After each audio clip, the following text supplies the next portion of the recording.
Angèle a 19 ans et est étudiante en art. Vous ne la connaissez peut-être pas, et pourtant, sur Instagram, elle connaît un petit succès. Sous le nom de Angèle THM, elle publie son travail, souvent des dessins aux airs de bande dessinée, et raconte sa vie avec humour. Alors, il y a deux buts à ce compte. Le premier, c'était déjà pour montrer un peu les réalisations que je pouvais faire, les illustrations. Et aussi parce que je m'étais dit que ça pourrait être un tremplin pour ma future carrière, étant donné que le milieu de l'illustration est quand même assez compliqué. Et je me suis dit, si j'arrive à me faire connaître par son compte Instagram, je pourrais sans doute avoir un train de vie plus simple et moins compliqué comparé aux autres illustrateurs.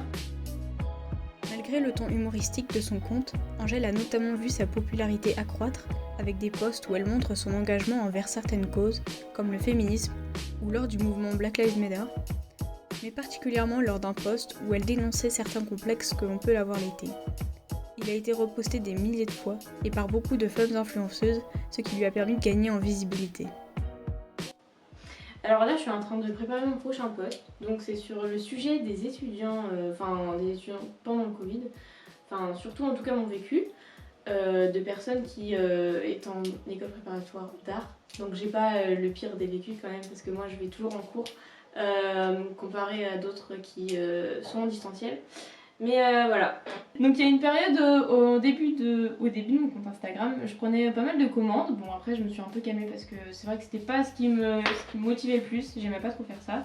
Et après quand mon compte a pu se décoller, c'est vrai que j'ai eu des demandes de partenariat avec pas mal de marques.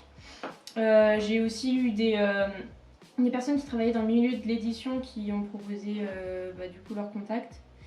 Donc voilà.